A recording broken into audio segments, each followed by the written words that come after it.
Halo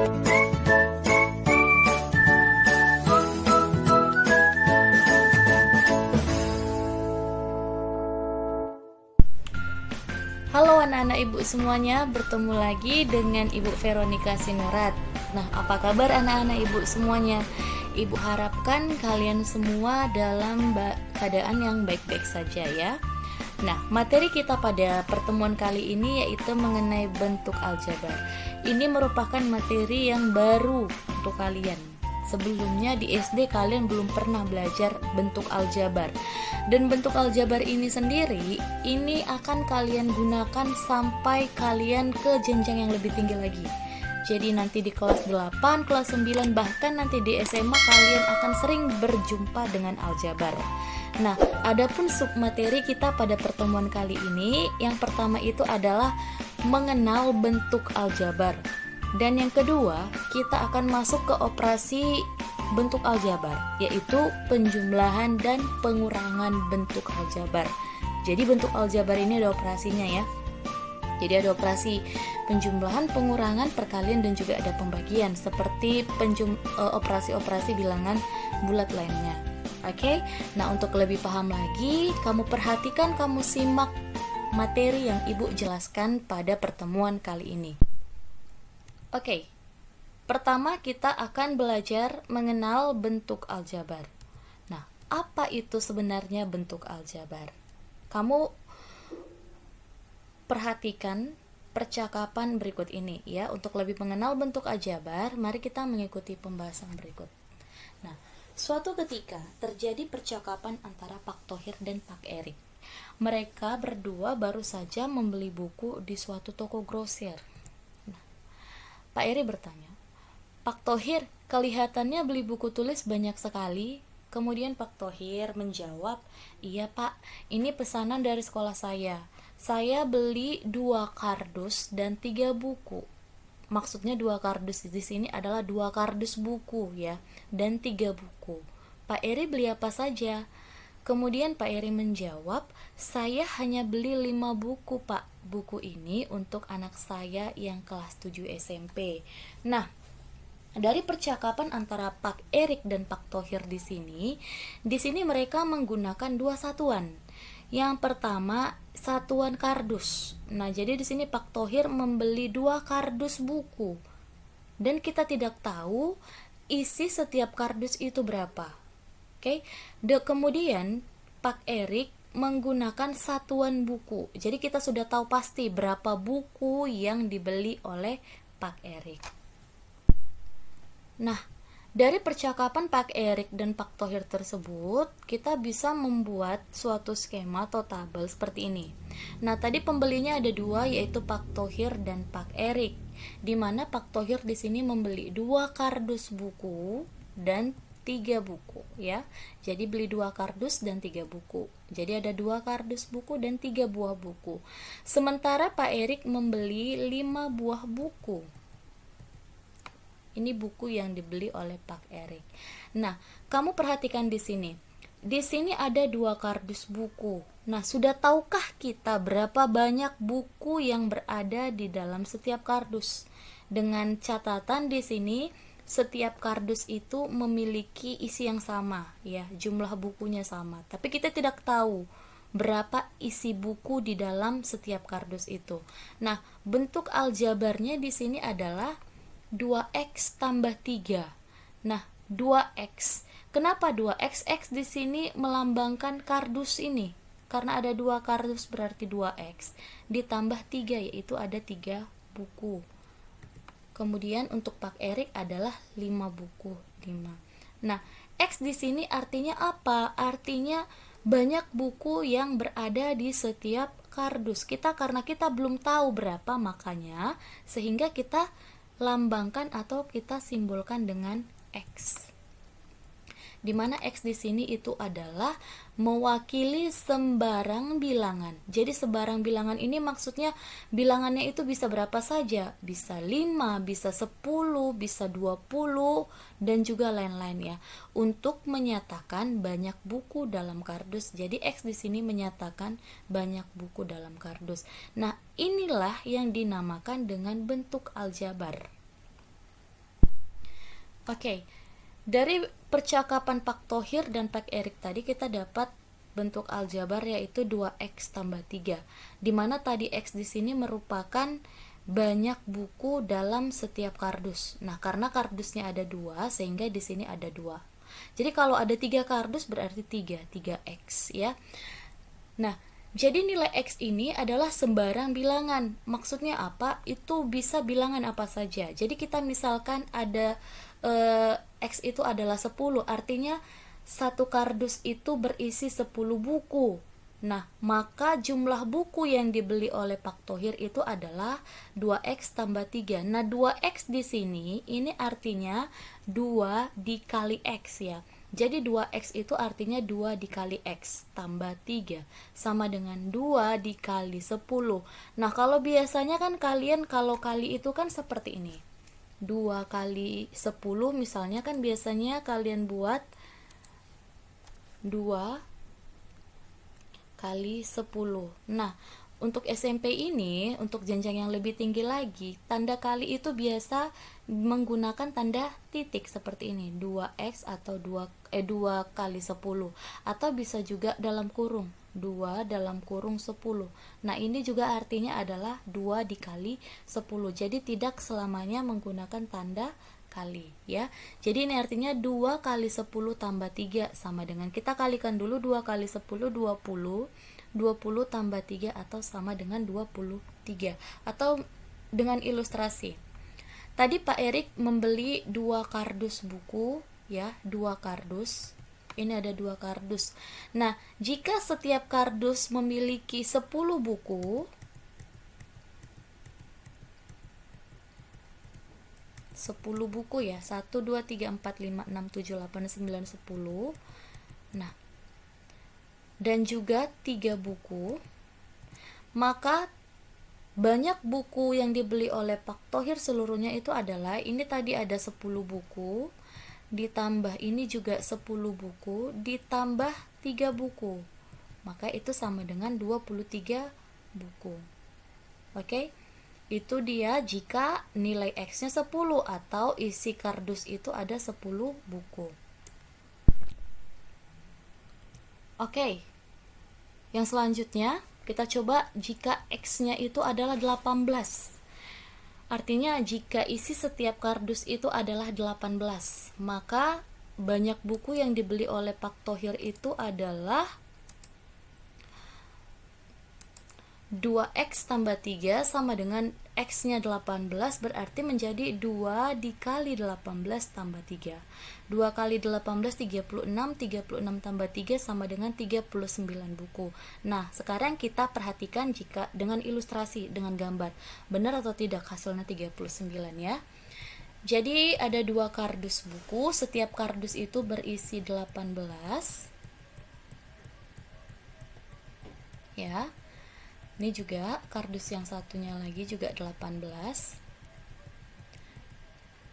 Ditambah dengan 3 buku. Maka jumlah buku yang dibeli oleh Pak Thohir seluruhnya adalah 18 tambah 18 tambah 3 itu sama dengan 18 tambah 18, 36 tambah 3, 39 buku. Nah, sama, iya kan? Ternyata sama. Nah, jika kamu hitung juga satu persatu, maka hasilnya juga adalah 39 buku.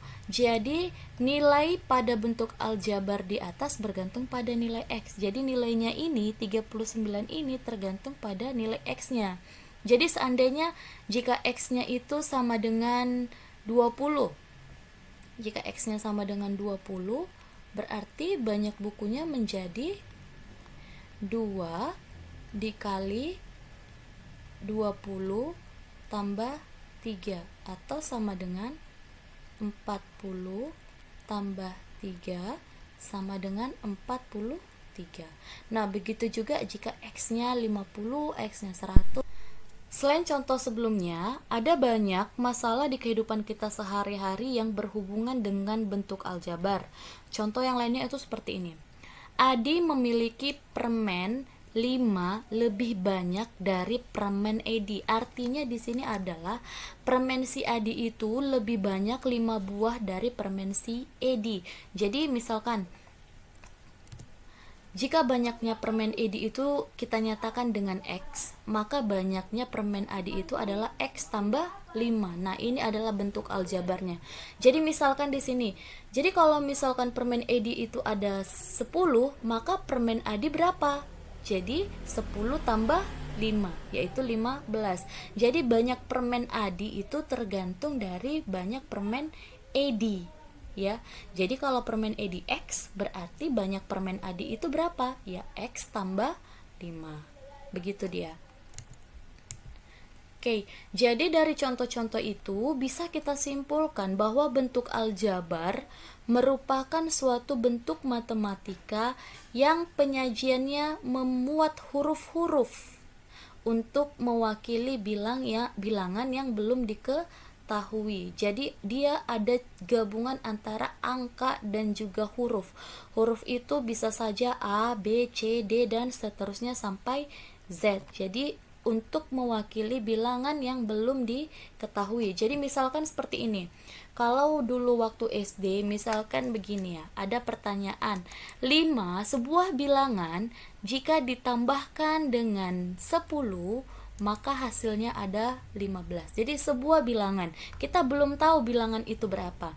Jadi bilangan yang belum diketahui itu kita lambangkan dengan huruf, yaitu misalkan A. Jadi sebuah bilangan ini jika ditambahkan dengan 10 maka hasilnya adalah 15. Inilah bentuk aljabar itu, yaitu huruf-huruf yang mewakili bilangan yang belum diketahui.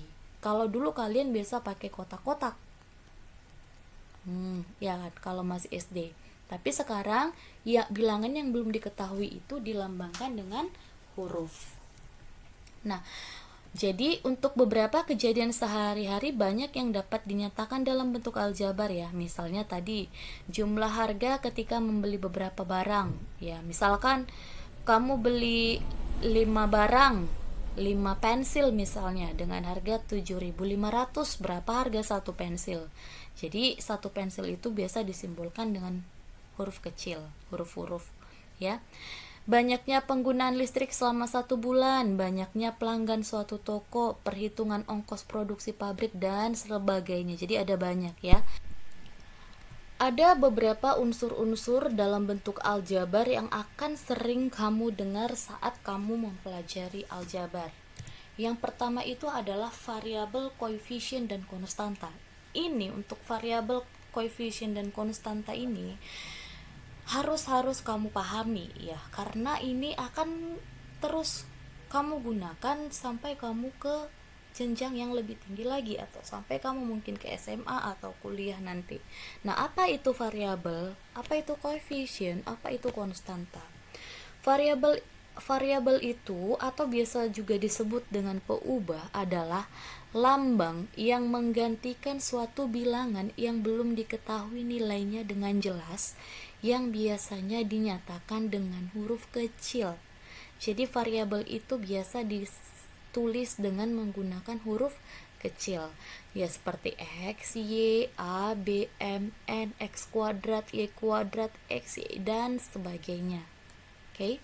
Kemudian koefisien adalah lambang atau bilangan yang memuat suatu variabel. Jadi ada bilangan yang ada variabelnya, itu dinamakan koefisien. Kemudian konstanta ini diambil dari kata konstan. Konstan itu artinya tetap ya, tidak berubah. Konstanta itu adalah sebuah bilangan atau angka yang tidak mengandung variabel dan sudah diketahui nilainya dengan jelas. Jadi konstanta itu bilangan yang gak ada variabelnya. Oke. Nah, untuk lebih jelasnya kamu perhatikan penjelasan berikut ini. Oke, perhatikan contoh berikut. 3x tambah 5y kurang 4. Ini merupakan bentuk aljabar ya, ada huruf-huruf. Nah, huruf-huruf inilah yang belum diketahui nilainya berapa. Nah, X dan Y di sini itulah yang dinamakan sebagai variabel. Oke. Kemudian 3 dan positif 5, nah tanda tambah di sini ini menjadi tanda untuk si 5 ya. Jadi positif 5 atau 3 dan 5 itulah yang dinamakan dengan koefisien. Jadi bilangan yang ada variabelnya itu namanya koefisien. Jadi yang huruf-huruf itu itu namanya variabel. Bilangan yang ada atau angka yang ada hurufnya itu namanya koefisien. Nah, negatif 4 tanda kurang itu menjadi milik si 4, itulah yang dinamakan konstanta. Jadi bedakan koefisien dan konstanta ya. Jadi konstanta itu nggak ada variabelnya, dia tidak punya huruf, jadi dia berdiri sendiri, nilainya itu tetap dan tidak berubah. Oke, jadi kalau ditanya variabelnya itu apa, x dan y, kemudian koefisiennya adalah 3 dan positif 5 atau 3 dan 5, dan konstantanya adalah negatif 4. Itulah dia pengertian variabel, koefisien, dan juga konstanta. Contoh, tentukan variabel, koefisien, dan konstanta. Ini konstanta pada bentuk aljabar berikut. Yang pertama 2K tambah 5M dikurang 3KM dikurang 7. Nah, dari sini kita tentukan variabel, koefisien, dan konstantanya ya. Jadi dari sini kita tentukan variabel. Variabelnya itu adalah yang huruf-hurufnya, yaitu ada K, M, dan KM ya, itu beda. K, M, dan KM. Kemudian koefisien. Nah, koefisien yang ada hurufnya, angka yang ada hurufnya, yang ada hurufnya ya, yaitu 2. Karena di sini tambah 5 berarti jadi 5. Kemudian karena di sini kurang berarti menjadi negatif 3. Nah, dan konstanta itu adalah angka yang tidak diikuti variabel, yang enggak ada variabelnya, yang enggak ada hurufnya, yaitu ini, negatif 7. Oke. Contoh yang kedua. 3x kuadrat kurang x dikurang 2xy tambah y kuadrat tambah 6. Jadi x kuadrat ini berbeda dengan x, itu tidak sama. X kuadrat dengan x itu berbeda ya. Jadi sudah variabel yang berbeda. Jadi variabelnya adalah ada x kuadrat, ada x, xy, dan terakhir y kuadrat. Dan koefisiennya adalah, nah koefisien itu yang angka yang memiliki variabel, yaitu 3. Nah, untuk ini, nah di sini kan tidak ada angkanya. Ini ada variabel, tapi tidak ada angkanya. Nah, kalau tidak ada angkanya, anggap di depannya itu ada 1. Dan biasanya 1 itu tidak perlu ditulis ya. Jadi kalau hanya ada x berarti di depannya itu 1. Berarti 3 kurang 1 atau negatif 1, negatif 2. Nah, ini juga ada variabel y kuadrat. Nah, karena tidak ada angka di depan, berarti anggap di situ 1 dan 1. Negatif 1 dan 1 itu berbeda ya. Jadi kalau misalkan di sini tadi kurang y kuadrat, berarti kan negatif 1. Negatif 1 kan sudah kita tulis. Jadi kalau sudah ditulis, jangan ditulis lagi ya. Jadi kalau negatif 1 dan 1 kan berbeda, jadi harus kita tulis kedua-duanya. Nah, untuk konstanta itu adalah angka yang enggak ada variabelnya, yang tidak memiliki variabel, yaitu positif 6 atau 6. Oke, contoh yang ketiga. 3a pangkat 4, 4a pangkat 3 kurang 2a kuadrat tambah a kurang 5. Jadi variabelnya adalah a pangkat 4, a pangkat 3, a pangkat 2, dan a. Koefisiennya adalah 3, positif 4 atau 4, negatif 2. Nah, ini hanya a, berarti di depannya 1 1, berarti 1. Negatif 5 apakah koefisien? Bukan ya. Jadi konstanta. Nah, jika ditanya konstanta, maka konstantanya adalah negatif 5. Nah, itu dia menentukan variabel, koefisien, dan konstanta dari bentuk aljabar. Nah, unsur-unsur bentuk aljabar yang kedua ya, ini 2. Yang kedua adalah suku. Apa itu suku? Suku adalah konstanta dan variabel pada bentuk aljabar yang dipisahkan oleh operasi jumlah atau selisih. Selisih ini sama dengan kurang.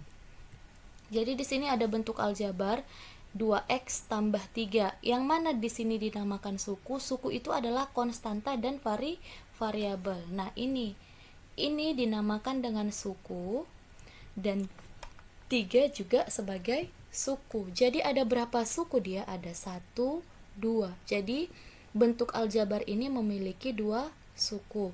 Suku di sini bukan suku Batak, suku Jawa ya, tapi suku dalam matematika dia.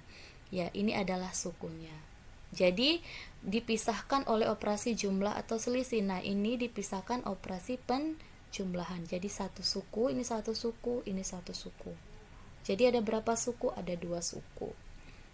Nah, jadi jika di bentuk aljabarnya terdiri dari satu suku seperti 3 atau 2x atau x saja, ini dinamakan satu suku atau monomial.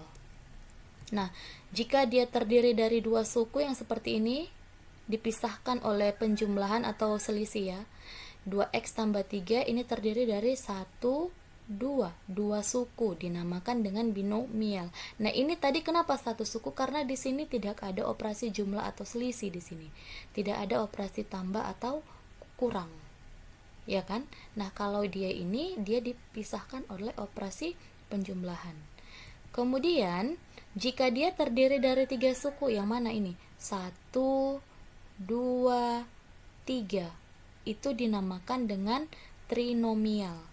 Dan jika sudah lebih dari 3 suku, misalnya ada 4, 5, dan seterusnya, maka itu dinamakan dengan polinomial. Oke, paham ya? Nah, jadi satu lagi yang perlu Ibu jelaskan, 2x di sini itu artinya 2x itu artinya 2 dikali x. Jadi kalau ada 3xy artinya adalah 3 dikali x kali y. Kemudian jika ada 4a pangkat 2 berarti 4 dikali a pangkat 2 ya. Jadi artinya ini adalah kali. Suku dibedakan menjadi 2 jenis. Yang pertama itu adalah suku sejenis. Suku sejenis adalah suku yang memiliki variabel dengan masing-masing variabel memiliki pangkat yang sama. Jadi suku sejenis itu artinya suku-suku yang memiliki variabel yang sama. Variabelnya sama, kemudian pangkat variabelnya itu juga sama. Contohnya 2x dengan negatif 3x. Jadi variabelnya itu sama-sama x. Kemudian negatif 4a kuadrat dan a kuadrat. Variabelnya itu sama-sama a kuadrat. Jadi variabel dan pangkatnya juga sama. Kemudian 3xy dan 2yx. Nah, kenapa 3xy sejenis dengan 2yx? Xy itu sama dengan yx. Jadi kan kalau misalnya perkalian, ini namanya komutatif pada perkalian. 2 kali 3 pasti hasilnya sama dengan 3 kali 2. Jadi itulah sebabnya kenapa xy itu sama dengan yx. Jadi ini juga sejenis ya. Kemudian yang kedua adalah suku tak sejenis. Suku tak sejenis adalah suku yang memiliki variabel dengan masing-masing variabel memiliki pangkat yang tidak sama. Jadi kalau tak sejenis itu artinya apa? Artinya variabelnya berbeda ya. Jadi variabelnya berbeda. Contohnya seperti ini. 3x dan negatif 3x kuadrat ini tidak sejenis. Kenapa? Di sini dia memang sama-sama x, tapi ini pangkatnya 1, ini pangkat 2 ya. Jadi kalau tidak ada pangkatnya di sini artinya pangkat 1 ya. Ini X pangkat 1, ini X pangkat 2. Pangkatnya sudah tidak sama, jadi ini tidak sejenis. Kemudian negatif 4B dan 5A. Nah, ini sudah pasti tidak sejenis. Kenapa? Karena variabelnya sudah berbeda. Yang ini variabelnya B, sementara ini variabelnya A. Kemudian 3XY dan 2X kuadrat Y. Nah, dia sama-sama XY. Bedanya di sini X-nya pangkat 1, di sini X-nya pangkat 2. Nah, sehingga ini juga tidak sejenis. Jadi itu dia perbedaan antara suku sejenis dengan suku-suku tak sejenis. Jadi kalau dia sejenis itu variabelnya sama, pangkat dari variabelnya juga sama. Nah, kalau koefisiennya berbeda itu nggak masalah, itu tetap sejenis. Yang penting itu variabel dan pangkat variabelnya juga sama. Jadi kalau misalkan variabelnya berbeda, kemudian pangkat dari variabelnya juga berbeda, berarti itu merupakan suku yang tidak sejenis. Nah, itu dia mengenai pembagian suku, yaitu suku sejenis dan suku tak sejenis. Oke, selanjutnya kita belajar mengenai penjumlahan dan pengurangan bentuk aljabar.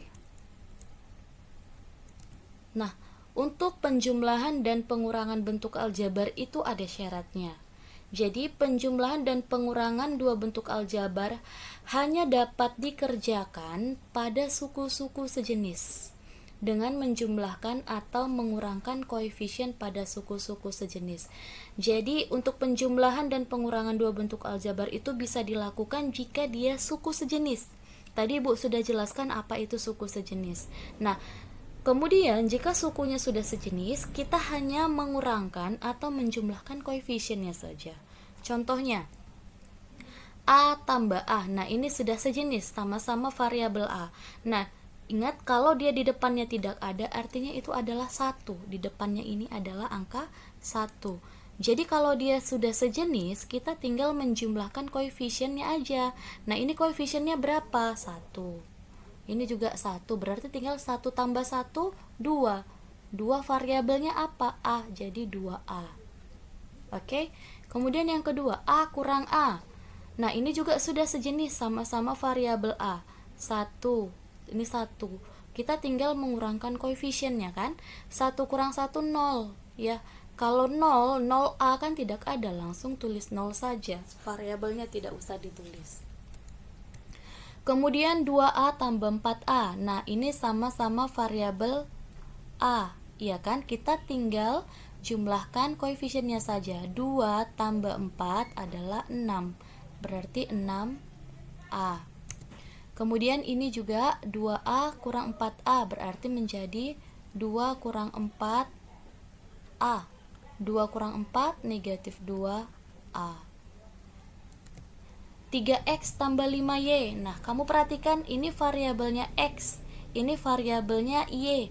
Nah, kalau variabelnya berbeda berarti dia tidak sejenis. Nah, kalau tidak sejenis bagaimana? Ya, kita tidak bisa jumlahkan atau tidak bisa kita kurangkan. Terus ini bagaimana? Ya, tetap 3X tambah 5Y. Jadi kalau memang tidak bisa dijumlahkan atau tidak bisa dikurangkan, jangan dipaksa untuk dijumlahkan atau dikurangkan ya. Ini juga 3X kurang 5Y, variabelnya berbeda, jadi dia tidak sejenis ya. Berarti ini juga tidak bisa kita kurangkan, jadi tetap 3X kurang 5Y. Selanjutnya 5X kuadrat tambah 3X tambah 2X kuadrat tambah X. Nah, ini ada variabel yang ada dia suku sejenis, ada juga yang tidak sejenis. Jadi ini bagaimana mengerjakan? Kita kelompokkan ini dengan suku-sukunya yang sejenis. Jadi 5X kuadrat kita kelompokkan juga dengan 2X kuadrat menjadi 5X kuadrat. Nih tanda tambah, jadi tambah 2X kuadrat.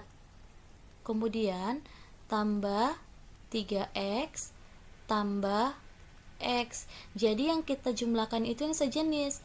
5X kuadrat tambah 2X kuadrat. Ini kan sudah sejenis. Berarti kita tinggal menjumlahkan koefisien. Tinggal 5 tambah 2, 7. Berarti menjadi 7X kuadrat. Ini 3. Nah, ini kan tidak ada angkanya, berarti ini 1. 3 positif 3 tambah 1. 3 tambah 1 itu 4, positif 4, berarti tambah 4, variabelnya X. Itu dia jawabannya. Kemudian yang ini 5x kuadrat kurang 3x kurang 2x kuadrat tambah x. Nah, yang sejenisnya kita dekatkan. Jadi 5x kuadrat, ini dia sejenisnya. Kan? Kurang 2x kuadrat, tanda kurang. Berarti kurang 2x kuadrat kurang 3x tambah x. Oke? Nah, ini sudah sejenis. 5x kuadrat kurang 2x kuadrat, kita tinggal kurangkan koefisiennya saja. 5 kurang 2, 3, jadi 3x kuadrat. Ini dengan ini, negatif 3 tambah 1. Negatif 3 tambah 1 berarti negatif 2, berarti jadi kurang 2, variabelnya x. Nah, begitu cara mengerjakannya. Jadi kita kelompokkan, kita dekatkan suku-suku yang sejenisnya. Oke, contoh selanjutnya. Tentukan penjumlahan 7x tambah 5y kurang 3 dengan 7x tambah 12y kurang 1. Nah, ini kita jumlahkan dengan ini. Berarti menjadi 7x, ini kita buat dalam kurung, tambah 5y kurang 3. Penjumlahan berarti tambah 7x tambah 12y kurang 1. Berarti sama dengan, kita buka kurungnya, 7x tambah 5y kurang 3. Yang di depan hanya tinggal dikeluarkan saja. Kemudian untuk yang di kurung kedua, tanda tambah di sini kita kalikan ke dalam. Ini menjadi positif. Positif kali positif, positif 7x, positif kali positif, positif 12y, positif kali negatif, negatif 1. Ya. Kemudian kita lihat suku yang sejenis. Kita dekatkan suku yang sejenis, berarti 7x kita dekatkan dengan yang sejenisnya, yaitu ini 7x, tanda tambah, tambah 7x. Kemudian 5y, tandanya tanda tambah, berarti tambah 5y dengan y, yaitu tambah 12y. Kemudian kurang 3, kurang 1. Oke, ini sejenis, kita tinggal jumlahkan koefisiennya saja. 7 tambah 7, 14, berarti 14x. Kemudian ini juga sejenis, kita tinggal jumlahkan yang koefisiennya saja. Positif 5 tambah 12, 5 tambah 12, 17. Positif 17 berarti tambah 17y. Negatif 3 kurang 1, negatif 4. Inilah dia jawabannya. Jadi jawabannya itu adalah 14x tambah 17y kurang 4. Oke, contoh yang kedua. Tentukan penjumlahan 8x pangkat 3 ditambah 10x kuadrat y dikurang 7x y kuadrat ditambah 5y kuadrat dengan 2x pangkat 3 dikurang 3x kuadrat y dikurang 4x y kuadrat dikurang y kuadrat. Oke, kita kerjakan.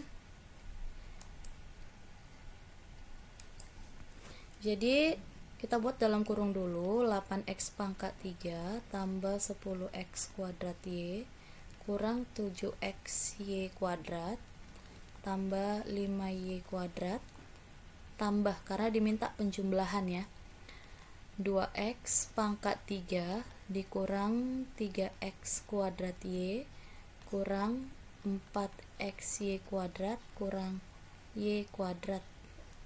Nah, kita buka kurungnya, kita keluarkan dari dalam kurung. Ini tetap kita tulis.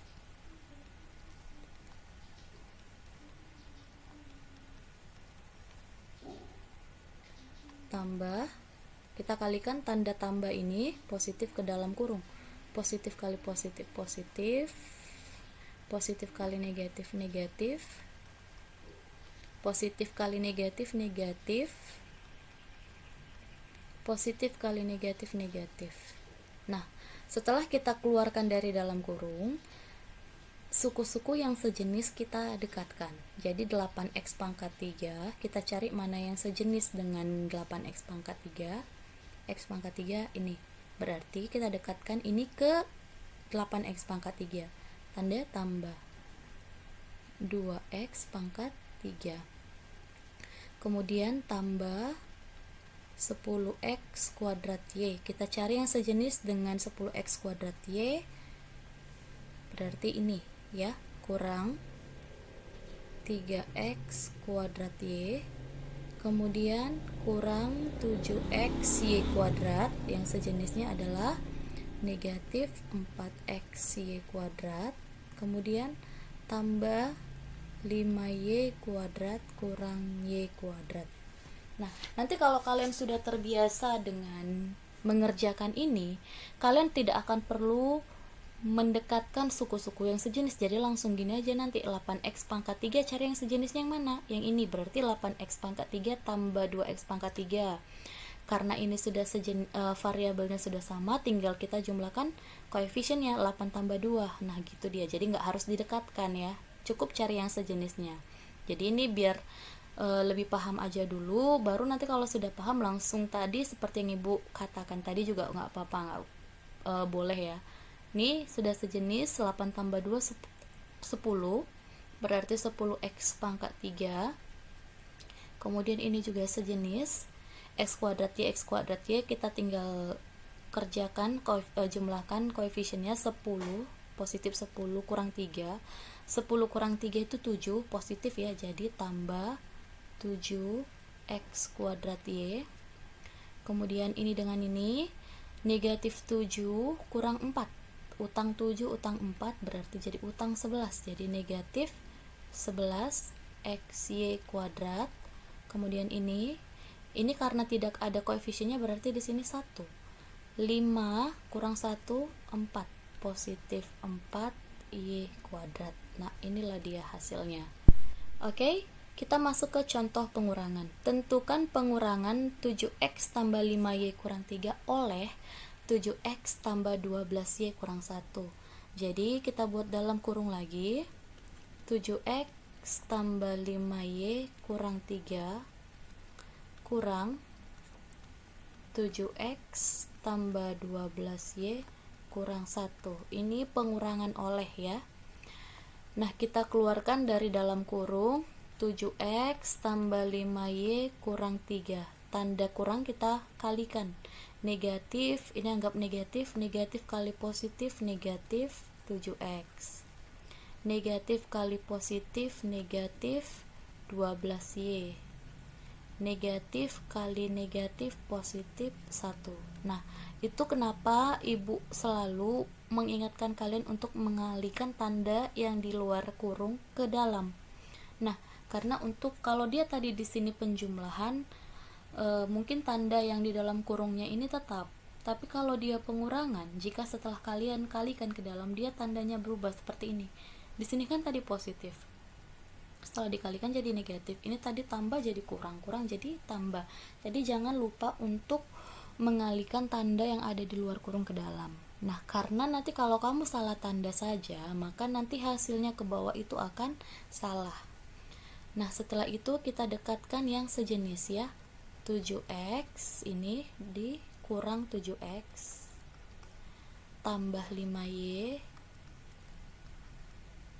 kurang 12y kurang 3 tambah 1. Nah kita kurangkan, ini sudah sama x, 7 kurang 7 0. Nah kalau 0 tidak perlu ditulis ya, kita ke sini, y 5 kurang 12 itu negatif 7, jadi negatif 7y, negatif 3 tambah 1, utang 3 bayar 1 berarti utang 2, jadi jawabnya negatif 7y.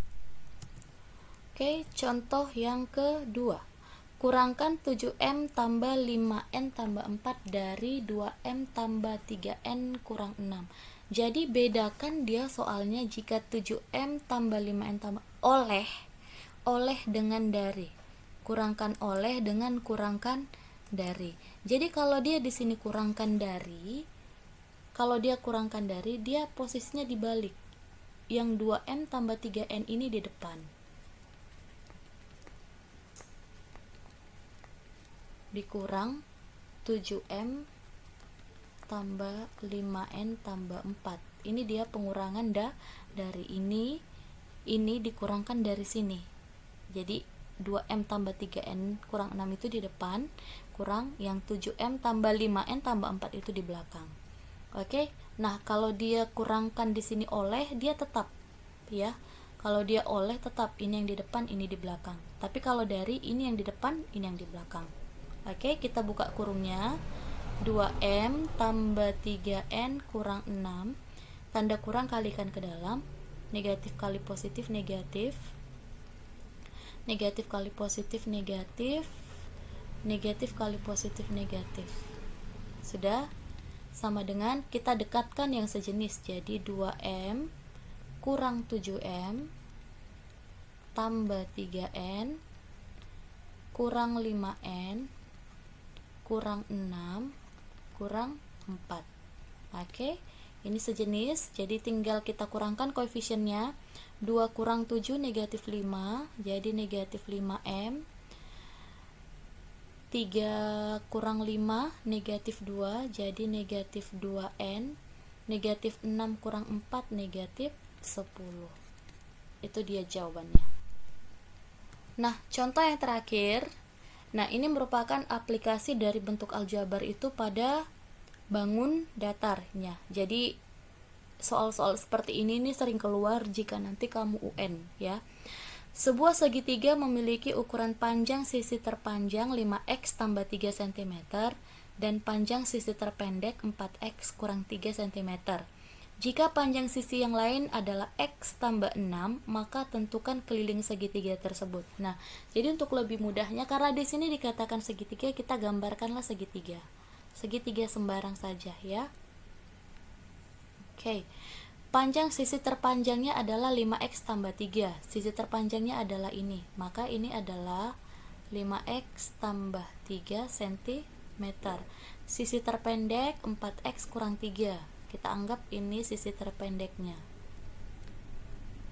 Dan sisi yang lain adalah x tambah 6. Nah, jika kamu waktu SD kan dia langsung bilangan ini misalnya 5 cm, ini 10 cm, ini 3 cm, kan seperti itu. Nah, ini dalam bentuk aljabar ini diketahui dalam bentuk aljabar.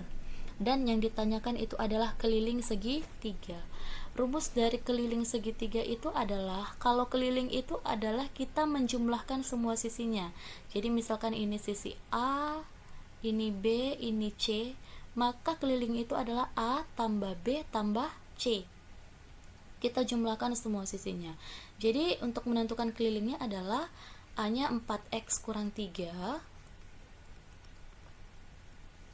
tambah B-nya 5x tambah 3 tambah x tambah 6.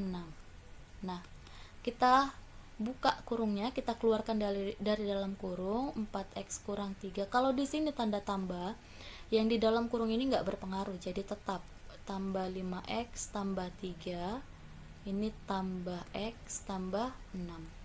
Oke, yang sejenisnya nih, coba kita langsung aja, nggak usah kita dekatkan ya. X dengan x, 4x tambah 5x tambah x, jadi 4 tambah 5 9. Nah, karena ini tidak ada angka di depan, berarti ini 1. Ingat ya, kalau tidak ada koefisiennya di depan variabel, berarti itu koefisiennya 1. 4 tambah 5 9, 9 tambah 1 10, berarti jadi 10x. Kemudian negatif 3 tambah 3 tambah 6. Negatif 3 tambah 3, utang 3 bayar 3, 0 habis, ya kan? 0 tambah 6, 6, berarti jadi tambah 6. Jadi inilah keliling segitiganya. 10x tambah 6 satuannya cm. meter. Oke, nah itu dia materi kita pada pertemuan kali ini. Kalian sudah belajar bagaimana bentuk aljabar, sudah mengenal bentuk aljabar itu seperti apa, dan juga sudah mengetahui bagaimana cara menjumlahkan dan mengurangkan bentuk. Oke, anak-anak, demikianlah pertemuan kita pada pertemuan kali ini. Ibu ucapkan terima kasih atas perhatian kalian dan selamat belajar. Jika ada yang belum kalian ketahui, kamu bisa putar ulang video yang ibu bagikan, yang ibu kirimkan, agar kalian lebih memahami materi pada pertemuan ini. Dan sekali lagi ibu ucapkan terima kasih. Sampai jumpa di pertemuan selanjutnya.